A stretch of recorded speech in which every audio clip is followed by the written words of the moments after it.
मौज पर 5 लाख रुपए जीतने का मौका और इंडियाज गॉट टैलेंट के सेट पर सेलिब्रिटी से मिलने का मौका भी। #मौज बना हिट हो जा पर वीडियोस बनाओ और हिट हो जाओ।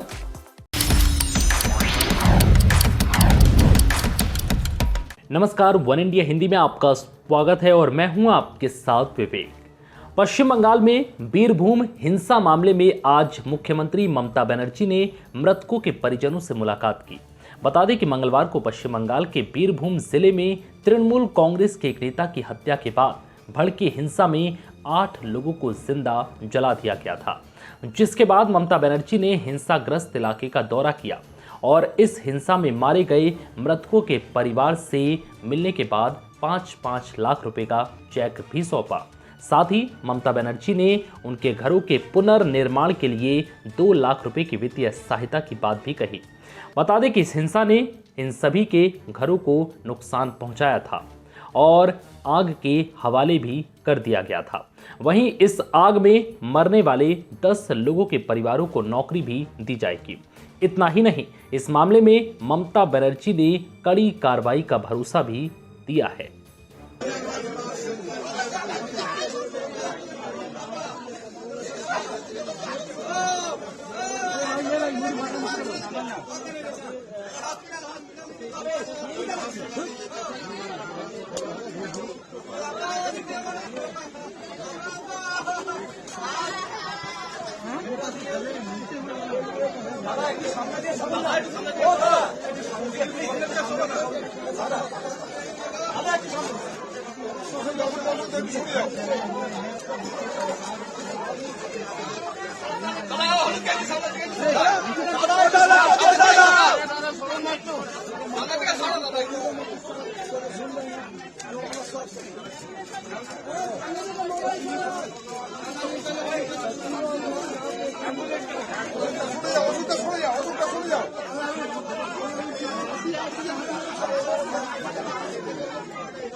इस दौरान ममता बनर्जी ने कहा कि बहाने नहीं, जो भी जिम्मेदार है उनकी गिरफ्तारी चाहती हूं। ममता बनर्जी ने कहा है कि मैंने कभी नहीं सोचा था कि आधुनिक बंगाल में इतनी बर्बरता हो सकती है। मां और बच्चे मारे गए, एक बड़ी साजिश का आरोप लगाते हुए उन्होंने बड़ी कार्रवाई की बात कही। साथ ही कहा है कि पुलिस सभी एंगल से हत्या के कारणों की जांच करेगी। साथ ही मुख्यमंत्री ममता बनर्जी ने यहां प्रशासन की तरफ से बड़ी लापरवाही की बात भी मानी। ममता ने कहा कि टीएमसी नेता की हत्या के बाद पुलिस को अलर्ट होना चाहिए था। इतना ही नहीं, ममता बनर्जी ने राज्य भर में बम और हथियारों की जब्ती के लिए अभियान चलाने का भी आदेश दिया है। बता दें कि रामपुर हाट में टीएमसी नेता की हत्या के बाद हिंसा भड़क गई थी। यहां कई घरों को आग के हवाले कर दिया गया था। आग से जलकर 2 बच्चों समेत 8 लोगों की मौत हो गई थी। इसमें 3 महिलाएं भी शामिल थीं। रामपुर हाट में हिंसा को लेकर बीजेपी और टीएमसी के बीच अब तक घमासान चल रहा है। शपथ ग्रहण से ठीक पहले योगी आदित्यनाथ की नई कैबिनेट से जुड़ी बड़ी खबर सामने आ रही है। सूत्रों के हवाले से खबर है कि यूपी में कैबिनेट के नामों पर योगी और पीएम मोदी पूरी तरह से सहमत हैं। बता दें कि सीएम योगी 25 मार्च को लखनऊ के इकाना स्टेडियम, जिसे अटल बिहारी वाजपेयी स्टेडियम के नाम से भी जाना जाता है, यहां संभवतः 45 मंत्रियों के साथ शपथ लेंगे। सूत्रों के हवाले से इस बात की जानकारी सामने आई है। जानकारी के मुताबिक योगी आदित्यनाथ ने शुक्रवार को शपथ ग्रहण समारोह से पहले अपने मंत्रिमंडल के लिए नामों को अंतिम रूप देने के लिए केंद्रीय गृह मंत्री अमित शाह और बीजेपी अध्यक्ष जेपी नड्डा से मुलाकात की। वहीं पार्टी ने इन अटकलों को खारिज कर दिया है कि कैबिनेट के नामों पर असहमति ने शपथ ग्रहण को रोक दिया है।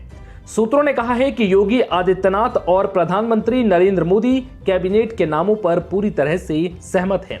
सूत्रों के मुताबिक बीजेपी ने अब तक उप मुख्यमंत्रियों के नामों पर कोई फैसला नहीं लिया है।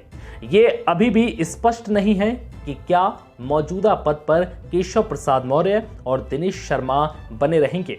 उत्तर प्रदेश में पार्टी के सबसे बड़े ओबीसी चेहरों में से एक केशव प्रसाद मौर्य इस बार चुनाव हार गए हैं, जबकि दिनेश शर्मा ने चुनाव नहीं लड़ा था। सूत्रों का कहना है कि योगी आदित्यनाथ के बाकी मंत्रिमंडलों के लिए अनुपातिक प्रतिनिधित्व महत्वपूर्ण होगा। इस नई कैबिनेट में ओबीसी और अनुसूचित जाति जनजाति के मंत्रियों पर विशेष जोर रहेगा। सूत्रों के मुताबिक विधान परिषद के कई सदस्यों के भी मंत्री बनने की संभावना है। सूत्रों का कहना है कि बाद में कैबिनेट विस्तार की गुंजाइश होगी। यूपी में लगातार दूसरी बार शानदार जीत के बाद बीजेपी ने वापसी की है। इसके साथ ही राज्य में लगातार दूसरी बार सरकार बनाने वाली 3 दशकों में पहली पार्टी बन गई है। इस शपथ समारोह में सभी बीजेपी शासित राज्यों के मुख्यमंत्री और देश भर के अन्य शीर्ष राजनेता शपथ ग्रहण समारोह में शामिल होंगे। साथ ही पीएम मोदी मुख्य अतिथि होंगे। उत्तर प्रदेश के मुख्यमंत्री के रूप में 25 मार्च को योगी आदित्यनाथ फिर से शपथ लेंगे। योगी आदित्यनाथ का शपथ ग्रहण समारोह लखनऊ के Atal Bihari Vajpayee international cricket Ekana stadium में आयोजित किया जा रहा है। इस समारोह को ऐतिहासिक बनाने के लिए स्टेडियम के अंदर और बाहर बड़े बड़े पोस्टर्स लगाए गए हैं, जिसमें योगी सरकार 2.0 का नया नारा भी दिया गया है। इन पोस्टर्स पर लिखा है, हम निकल पड़े हैं प्रण करके नए भारत का नया उत्तर प्रदेश बनाने को। शपथ राष्ट्रवाद की, सुशासन की, सुरक्षा की, विकास की। योगी आदित्यनाथ के शपथ ग्रहण को लेकर समूचे लखनऊ में तैयारियां अंतिम चरणों में हैं। लखनऊ के चौधरी चरण सिंह अंतर्राष्ट्रीय हवाई अड्डे से लेकर इकाना स्टेडियम तक के इलाके को सजाया गया। हर तरफ बड़े बड़े बैनर और होर्डिंग्स लगाए गए हैं। एयरपोर्ट से इकाना स्टेडियम तक हर चौराहे को साफ करते हुए सजावट की गई है। स्टेडियम से पूरे रूट पर सैकड़ों छोटे बड़े गमले रखे गए हैं। ट्रैफिक सिग्नल को ठीक किया गया है। सड़कों पर रंग रोगन किया गया है। चौराहे पर बने फव्वारों को खूबसूरत तरीके से सजाया गया है। लखनऊ नगर निगम ने इकाना स्टेडियम के पूरे इलाके में अधिकारियों और कर्मियों की तैनाती की है। सीएम योगी के शपथ ग्रहण समारोह में पीएम मोदी, केंद्रीय गृह मंत्री अमित शाह, बीजेपी राष्ट्रीय अध्यक्ष जेपी नड्डा समेत बीजेपी शासित राज्यों के सीएम भी आएंगे। वहीं उत्तर प्रदेश से लेकर देश के कई बड़ी राजनीतिक हस्तियों को भी आमंत्रित किया गया है। साधु संतों और उद्योगपतियों को भी न्योता दिया गया है। शपथ ग्रहण समारोह को देखते हुए लखनऊ जिला प्रशासन ने समारोह स्थल में आने वाले लोगों के लिए पार्किंग की समुचित व्यवस्था की है। 3 जगहों पर पार्किंग की व्यवस्था हुई है ताकि किसी तरह की अव्यवस्था न फैले। इकाना स्टेडियम के सामने 5000 गाड़ियों के पार्किंग की व्यवस्था की गई है। मेदांता अस्पताल के पास 1000 बस खड़े किए जा सकते हैं। सीएम योगी के शपथ ग्रहण समारोह में पीएम मोदी समेत कई नामी लोग आएंगे। इसको देखते हुए 3 हेलीपैड बनाए गए हैं। पीएम मोदी का विशेष विमान इकाना स्टेडियम के ठीक पीछे बने अस्थायी हेलीपैड पर उतरेगा। सीएम योगी के शपथ ग्रहण में आने वाले मेहमानों के ठहरने के लिए भी खास व्यवस्था की गई है। गेस्ट हाउस बुक किए गए हैं। इसमें 1500 लोगों के ठहरने की व्यवस्था है। बताते चले कि उत्तर प्रदेश विधानसभा चुनाव के नतीजों में बीजेपी गठबंधन ने बम्पर जीत हासिल की है। अब 25 मार्च को योगी आदित्यनाथ सीएम पद की शपथ लेंगे। इसको लेकर तैयारियां अंतिम चरणों में है। कर्नाटक के हिजाब विवाद को लेकर दायर याचिका पर सुप्रीम कोर्ट ने तुरंत सुनवाई से इनकार कर दिया है। इसके साथ ही शीर्ष कोर्ट ने जल्द सुनवाई का आग्रह करने वाले वरिष्ठ वकील देवदत्त कामत से कहा कि वो केस को संवेदनशील न बनाए। कोर्ट ने हिजाब समर्थक छात्राओं के वकील से कहा कि इस मामले में सनसनी फैलाने से बचे। दरअसल कर्नाटक हाईकोर्ट के आदेश को छात्राओं ने शीर्ष कोर्ट में चुनौती दी थी। इस पर गुरुवार को सुनवाई के दौरान छात्राओं के वकील कामत ने सीजेआई एनवी रमना से कहा कि ये मामला अर्जेंट है क्योंकि विद्यार्थी परीक्षा नहीं दे पाएंगे और उनका साल खराब हो जाएगा।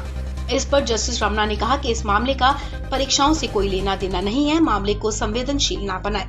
इससे पहले भी अदालत ने हिजाब विवाद पर तत्काल सुनवाई से इनकार करते हुए कहा था कि होली की छुट्टियों के बाद इस पर विचार किया जाएगा। गुरुवार को चीफ जस्टिस के सामने इस मामले को तत्काल सुनवाई के लिए रखा गया था। इस दौरान एडवोकेट कामत ने कहा कि 28 मार्च से छात्राओं की परीक्षाएं होने वाली हैं। ऐसे में अगर उन्हें हिजाब के साथ एंट्री नहीं दी गई तो फिर उनका 1 साल बर्बाद हो जाएगा। आपको बता दें, कर्नाटक हाईकोर्ट की तरफ से स्कूलों और कॉलेजों में हिजाब पर लगे बैन को बरकरार रखा गया है। अदालत ने अपने फैसले में कहा था कि हिजाब इस्लाम का अहम हिस्सा नहीं है। इसके अलावा अदालत ने साफ कहा था कि संस्थान की तरफ से यूनिफॉर्म को लेकर तय किए गए नियम को छात्र चैलेंज नहीं कर सकते। इस फैसले के बाद ही हिजाब समर्थकों के वकील ने इसे सुप्रीम कोर्ट में चुनौती दी थी, जिस पर शीर्ष अदालत ने तुरंत सुनवाई करने से इनकार कर दिया है। एक तरफ देश में कोरोना के मामले कम होते जा रहे हैं, तो वहीं दुनिया के कई देशों में कोरोना के नए वेरिएंट ने कहर मचाया हुआ है। ओमिक्रॉन का BA.2 वेरिएंट कई देशों में अपनी पकड़ मजबूत कर रहा है। अमेरिका में भी कोरोना के मामले बढ़े हैं। अमेरिका में ओमिक्रॉन BA.2 वेरिएंट के केस लगातार बढ़ रहे हैं। अमेरिका में हर दिन लगभग 28,600 मामले दर्ज हो रहे हैं। कोविड-19 से डेली करीब 900 लोग यहां अपनी जान गंवा रहे हैं। वहीं अमेरिका में अब तक कोरोना से 10 लाख से ज्यादा मौतें हो चुकी हैं। रोग नियंत्रण और रोकथाम केंद्र के निदेशक ने जानकारी देते हुए बताया कि ये एक नई लहर के शुरुआती संकेत हैं। उन्होंने कहा कि न्यूयॉर्क शहर में रिपोर्ट किए गए कोविड-19 मामलों में थोड़ा इजाफा देखा गया है। न्यू इंग्लैंड में कोविड-19 के साथ अस्पताल में भर्ती होने वाले मरीजों की संख्या में भी कुछ इजाफा हुआ है।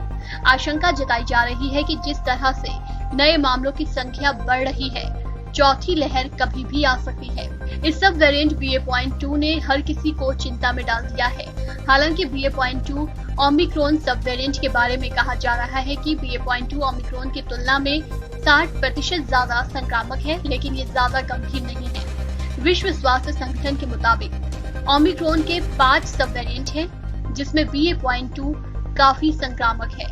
ये ओमिक्रॉन के BA.1 की तुलना में कई गुना ज्यादा तेजी से फैलता है।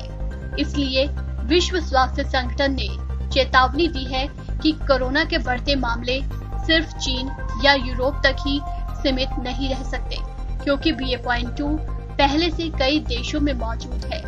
गौरतलब है कि ब्रिटेन में BA.2 को जांच के तहत एक वेरिएंट की श्रेणी में रखा गया है, तो वहीं WHO ने अपनी रिसर्च के आधार पर कहा है कि ये फिलहाल वेरिएंट ऑफ कंसर्न नहीं माना गया है, लेकिन फिर भी इस पर बेहद बारीकी से नजर रखी जा रही है। ओमिक्रॉन के इस स्ट्रेन से जुड़े कुछ सबसे सामान्य लक्षणों की बात करें तो BA.2 संक्रमितों में सिर दर्द, गले में खराश, छींकना, नाक बहना और शरीर में दर्द सबसे ज्यादा देखा जाता है। वहीं नाक की जगह पेट को ये ज्यादा प्रभावित कर रहा है। इसके लिए नाक से लिए गए सैंपल गलत रिपोर्ट दे सकते हैं। पेट पर असर डालने की वजह से मरीज को मतली, दस्त, उल्टी, पेट में दर्द, हीट बर्न और सूजन जैसी पाचन समस्याएं हो सकती हैं। ये लक्षण वायरस से संक्रमित होने वाले मरीज को 2 से 3 दिनों के भीतर महसूस हो सकते हैं और ज्यादा समय तक रह सकते हैं। इस खबर में फिलहाल इतना ही। तमाम अपडेट्स के लिए बने रहिए वन इंडिया के साथ।